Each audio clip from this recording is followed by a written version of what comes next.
मैं और मेरी माँ घर में अकेले रहते थे। एक रात मेरी माँ की तबीयत खराब हो गई और वो बेहोश हो गई। मैं रात के 2 बजे घर से बाहर निकली तो मेरे पीछे कुछ आवारा लड़के पड़ गए। मैं भागती रही और वो मेरे पीछे भागते रहे। सामने कब्रिस्तान देखकर मैं कब्रिस्तान में छुप गई। वहाँ एक टूटी हुई कब्र देखी और उस कब्र के अंदर चली गई। जैसे मैं उस कब्र के अंदर गई तो वहाँ पर मुझे एक आदमी। मेरी माँ इतनी ठंड में भी बाहर सहन में सोती थी और हमें अंदर कमरे में सुलाती थी। मेरे अब्बा सऊदी अरब में काम करते थे। एक रात मैंने कमरे के बाहर देखा कि चारपाई हिल रही थी। मैं जैसे ही माँ के करीब गई तो मेरे होश उड़ गए, क्योंकि मेरी माँ और मेरा नाम शाइस्ता है। मेरे पापा मेरे होने के 2 साल बाद सऊदी अरब गए थे, क्योंकि वो शुरू से बाहरी मुल्क रहते थे। उधर मेरी माँ, इधर अम्मा से शादी के बाद अब्बा मेरे होने के बाद वो दोबारा चले गए और अब 19 साल बाद पाकिस्तान आए। मैं अब 20 साल की हूँ। मेरे पापा कुछ दिनों के लिए अपने करीबी रिश्तेदारों से मिलने गए, फिर मुड़कर कभी नहीं आए। मेरे पापा जिस दिन घर से गए थे उस दिन पापा का एक कार हादसे में मौत हो गई और मेरी माँ जवानी में ही बेवा हो गई थी। जब माँ मुझे लेकर नानी के घर जाने लगी तो मेरे ताया ने हमें रोक लिया और माँ से कहा, आप मेरे भाई की बीवी हैं, मैं आपका ख्याल रखूंगा, आपका ख्याल रखना मेरा फर्ज है। तब से ताया मेरी माँ और मेरा बहुत ख्याल रखते थे। वो अपनी बीवी से ज्यादा मेरी माँ पर मेहरबान रहते थे। वजह ये थी कि ताई मेरी माँ पर शक करती कि इनका मेरे शौहर के साथ कोई चक्कर है, और फिर ताई ने हमारी जिंदगी जहन्नुम बना दी थी। सारे घर के काम हम माँ बेटी से ही करवाती और हम दोनों को बातें भी सुनाती। ताई कभी भी हमारे काम से खुश नहीं रहती। वो हमेशा हमारे काम में कमी निकालती रहती। कभी कहती थी ठीक से नहीं किया तो कभी कहती कि काम बिगाड़ दिया है। ऐसे में हमारी जिंदगी मुश्किल बना कर रख गई थी। ऊपर से इनकी 3 बेटियां और एक बेटा भी हमारे लिए मुसीबत बन गए थे। वो भी सारा दिन मुझे और मेरी माँ को कामों में उलझाए रखते थे। इस घर में हमारा इकलौता सहारा जो था वो था मेरे ताया। मेरे ताया मेरा और मेरी माँ का बहुत अच्छे से ख्याल रखते, मगर ताई से ये सब भी बर्दाश्त नहीं होता। जब से पापा का इंतकाल हुआ था ताया मेरे और मेरी माँ के लिए अलग से फल लाया करते और अपने बच्चों के लिए वो अलग से लाते थे, मगर मेरी ताई हमसे वो भी फल तक छीन कर ले जाती थी। वो कहती थी कि जब हमारा खाना पीना एक साथ है तो ये अलग अलग फल लाने का क्या मतलब है, और फिर हमें फलों के छिलके देखना ही नसीब होता था। एक दिन मैं और माँ घर के सारे काम करने के बाद जब थोड़ी देर के लिए कमरे में आराम करने गए, मेरी माँ ने मुझसे कहा, शाइस्ता मेरी कमर दर्द कर रही है। मैं माँ की कमर दबाने लगी, तभी ताई कमरे में आ गई और माँ से कहने लगी, भाभी आप फिर से लेट गई हैं, किचन कौन देखेगा? मैंने आपसे पहले भी कहा था कि आज बच्चों का मैक्रोनी खाने का दिल कर रहा है और तुम इधर बेफिक्र लेटी हुई हो। मेरी माँ की आंखों में उस वक्त आंसू आ गए थे। वो कहने लगी, आज तबीयत ठीक नहीं है। ताई एकदम से चिल्ला उठी थी। वो कहने लगी, माँ बेटी हर वक्त बीमार पड़ी रहती हो। मेरा दिल करता है कि तुम दोनों माँ बेटी को धक्के मार कर मैं इस घर से निकाल दूं, मगर मुझे इस बात का पता नहीं है कि तुमने मेरे शौहर पर क्या जादू कर रखा है जो तुम लोगों को वो इस घर से जाने नहीं देता। मेरा बस चले तो मैं तुम दोनों को अपने घर में एक पल के लिए भी बर्दाश्त ना करूं। माँ उठी और किचन में चली गई। मेरा दिल चाहता था कि मैं ताई से पूछूं कि आपके अंदर का शैतान आखिर कब खत्म होगा। दरअसल जब मेरे पापा जिंदा थे तो वो बहुत कमाया करते थे। मेरे ताया से ज्यादा मेरे पापा की आमदनी थी। हमें अच्छा खाना खाते हुए और अच्छा पहनते हुए ये सब देखकर ताई जलन का शिकार होती रहती थी। हमारी जिंदगी बहुत सुकून से गुजर रही थी। ना जाने हमारी खुशियों को किसकी नजर लग गई थी कि मेरे पापा का इंतकाल तो हो गया, माँ तो अब तक सदमे में ही थी। ताई ने बड़ी होशियारी से पापा का कारोबार ताया के हवाले कर दिया था। जाहिर सी बात है कि मैं और माँ तो अपने होश में नहीं थी। उस वक्त कारोबार डूबने वाला था तो ताया ने उसे संभाल लिया था। अब ताया हर महीने सारी आमदनी लाकर मेरी माँ के हाथ पर रख दिया करते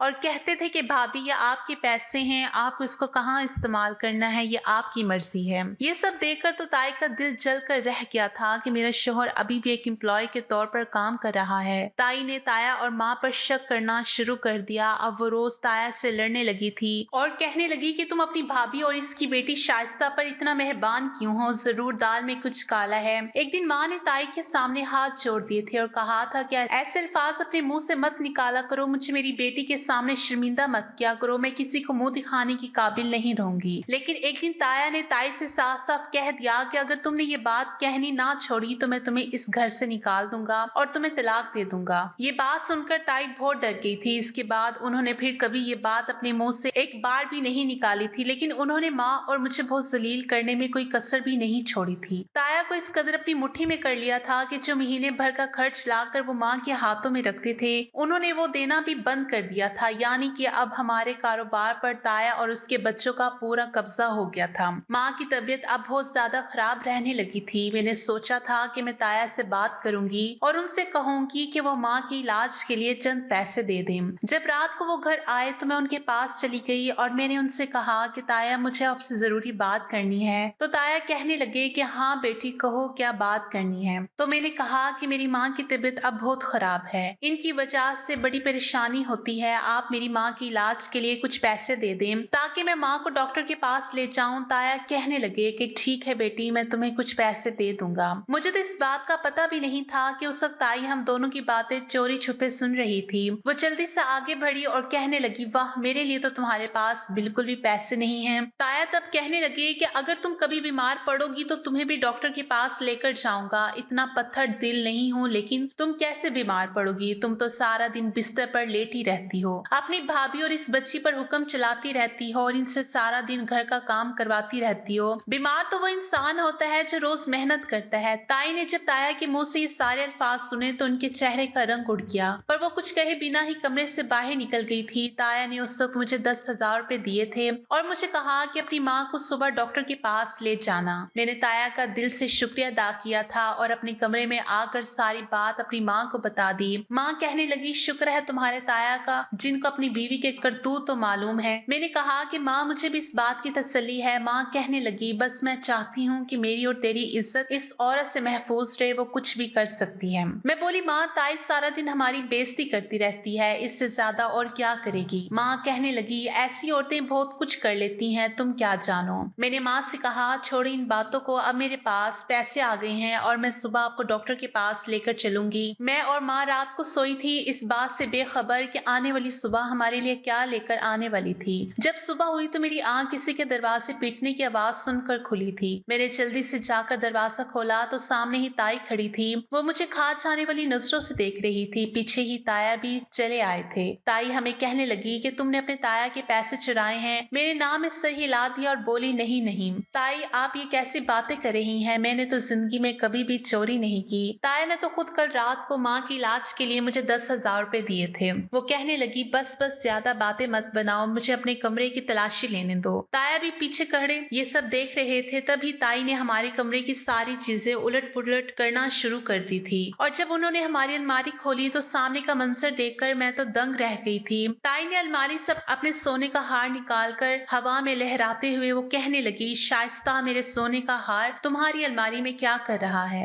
मैं तो ये सब देखकर घबरा गई थी और हाथ जोड़कर ताया से कहने लगी, मुझे नहीं पता ये कैसे आया। ताई कहने लगी, तुम्हारे कमरे की अलमारी से मिला है, इसका मतलब यही है कि तुम्हारी बेटी मेरे जेवर चुरा कर लाई है। माँ कहने लगी, ना मैं चोर हूँ और ना ही मेरी बेटी चोर है। ये सब बातें सुनकर ताया आगे बढ़े और कहने लगे, अगर तुम दोनों माँ बेटी चोर नहीं हो तो मेरी बीवी का नेकलेस यहाँ पर क्या कर रहा है? तभी ताई ने अलमारी की फिर से तलाशी लेनी शुरू कर दी और फिर ताया की अंगूठी निकाल कर हमें दिखाई। वो कहने लगी, ये वो अंगूठी है जो मैं और मेरा शौहर सुबह से तलाश कर रहे थे। मुझे तो पूरा यकीन था जब रात को तुम्हारी बेटी हमारे कमरे में आई थी तो यही लेकर गई होगी। मुझे तो पता है कि तुम दोनों माँ बेटी के हाथ में बड़ी सफाई है, इस तरह चोरी करते हो कि सामने वाले को कुछ पता ही नहीं चलता। मगर तुम्हारे ताया कहाँ माने वाले थे। वो कह रहे थे कि ना मेरी भाभी चोर है और ना ही भतीजी चोर है। मैंने उनसे कहा कि तुम मेरे साथ चलो और आकर तमाशा अपनी आंखों से देख लो। मुझे तो यही लगता है कि ये दोनों माँ बेटी हमारी चीज लेकर यहाँ से फरार होने का इरादा बना बैठी हैं। ताया कहने लगे कि मुझे आप दोनों से इस चीज की उम्मीद नहीं थी।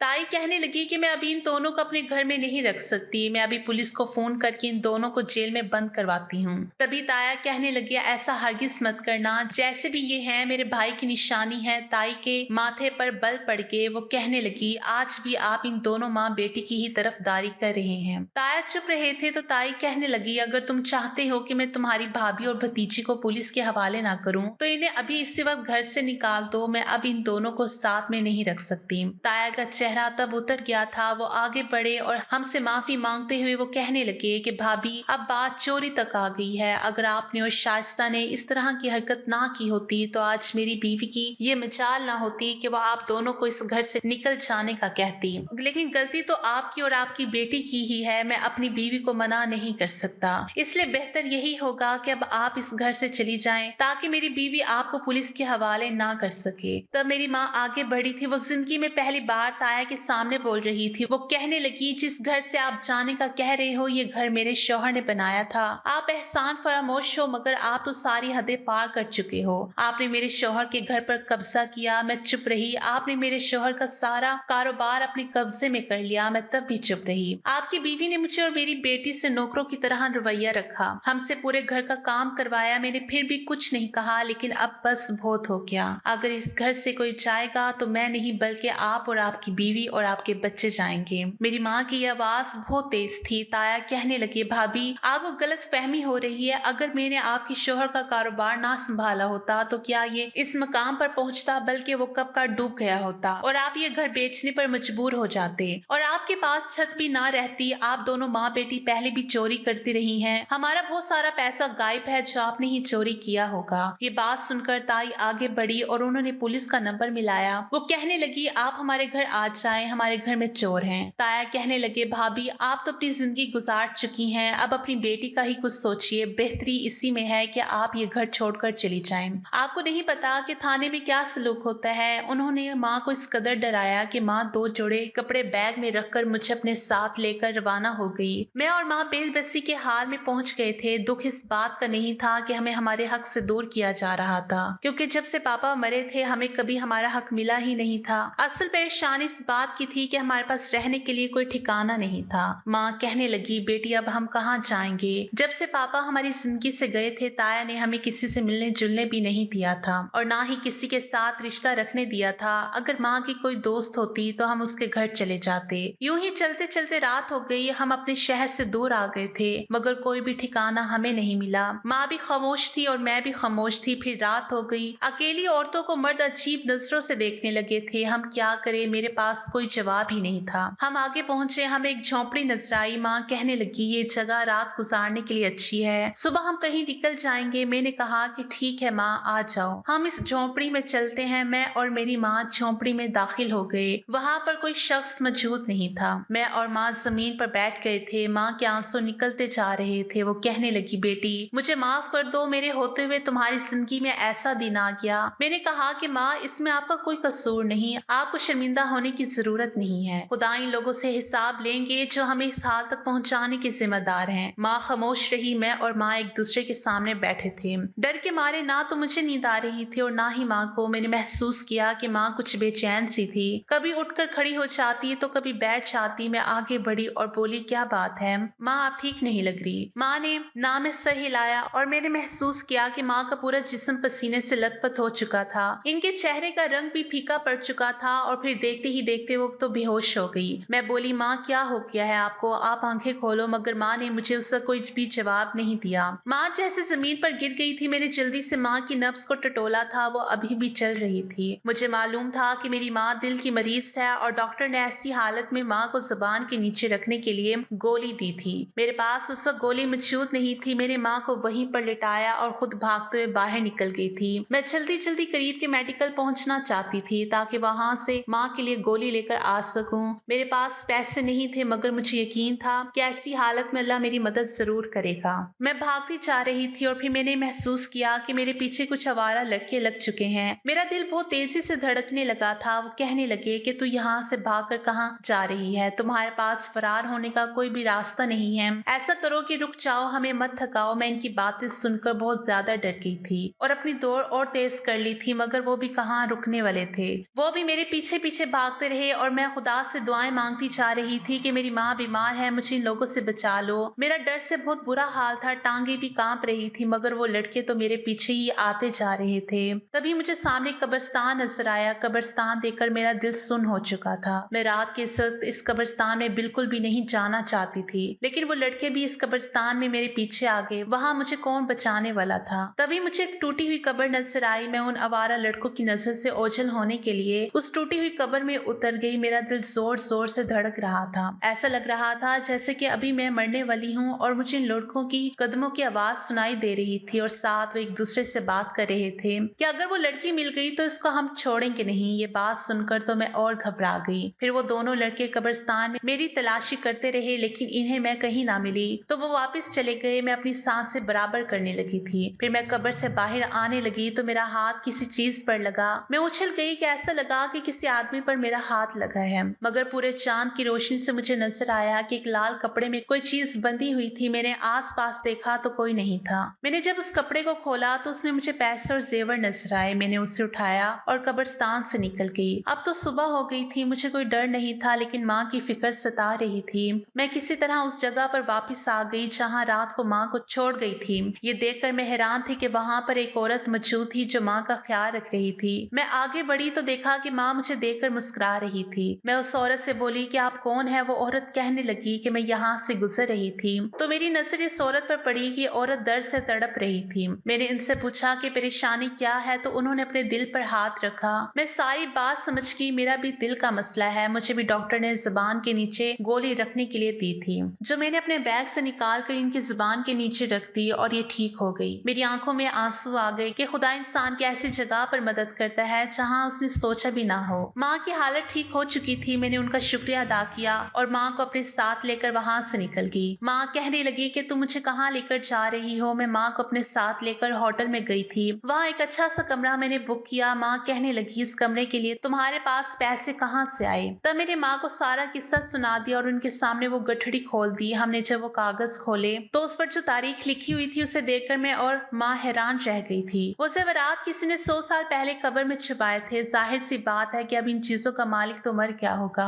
तो माँ कहने लगी अब हम ये रख सकते हैं। फिर हमने ज़ेवरात बेच दिए थे और हमने अपने लिए नया घर भी खरीद लिया। माँ कहने लगी कि मैं अपने साथ बुरा सलूक करने वालों को माफ नहीं करूंगी। माँ ने कहा कि मैं तुम्हारे ताया और इनकी बीवी पर केस करना चाहती हूँ। तुम्हारे पापा की सारी जायदाद इनसे वापस लेना चाहती हूँ। माँ ने इन दोनों पर केस किया और पैसे देकर एक अच्छा सा वकील खरीद लिया। फिर कुछ महीने में हम केस जीत गए। हमें हमारी सारी जायदाद वापस मिल गई और ताया भी जेल की सलाखों के पीछे चले गए थे। हमने इनसे अपना घर वापस ले लिया। इनके पास रहने के लिए कोई ठिकाना नहीं था। ताई अपने बच्चों को लेकर वापस अपने मायके चली गई और सुनने में आया कि इनके मायके वाले भी ताई और इनके बच्चों के साथ वही सलूक करते हैं जो उन्होंने मेरे और मेरी माँ के साथ किया। बुरे काम की बुरी सजा होती है। अपना किया हुआ लौट कर सामने जरूर आता है। ये बात हमेशा ध्यान रखे। दोस्तों मैं उम्मीद करती हूँ कि आप लोगों को ये कहानी पसंद आई होगी। अगर आप लोगों को ये कहानी पसंद आई है तो प्लीज हमारे चैनल को लाइक और सब्सक्राइब जरूर कीजिएगा और बेल आइकन का बटन जरूर दबा दीजिएगा। कहानी सुनने का शुक्रिया। खुदा हाफिज।